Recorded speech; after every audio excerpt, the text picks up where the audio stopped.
Today is not just any other day. Today is a day that history will remember. The faces here will be remembered just as the faces of the people that stood for Selma, the people that walked with Gandhi, and the people that stood with MLK.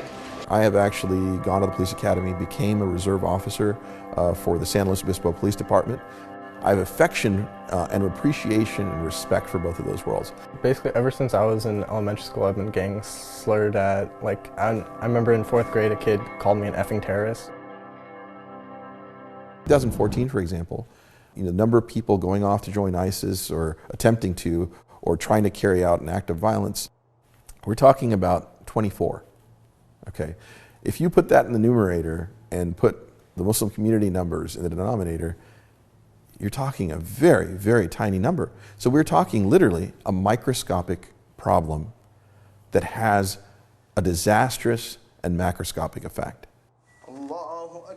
So on the informed side, to be able to educate people about the differences between Islam and misanthropic interpretations and application of Islam, or what I call Mislam. Immunize, that we can educate our young people and immunize them to the narrative of ISIS, Boko Haram, Al-Shabaab, all of these other toxic narratives that are out there. And lastly, indemnify, to make it very clear that Islam and the entire Muslim community cannot be held responsible for the actions of a few wayward criminals. And that is by promoting inclusion and moving away from exclusion of Muslim Americans. That your children and your children's children will know that you stood in support of a minority that was oppressed. They have a responsibility to counter Islamophobia.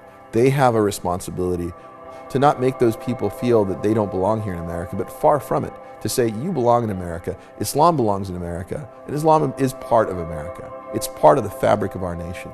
I think it's very important that people know that I love my country and I love my religion. I think it's an ill-fated caliphate, because what is going to happen is that the world will dismantle them, and the head of that spear is going to be the Muslim community, and is going to be the Muslim world. The struggle is going to be 50 to 100 years. It's going to be beyond my lifetime. But there are going to be people, including my children, perhaps your children, that will continue these types of efforts. I can see the death of radical Islam. I can see it dismantled and buried where it'll never come up again.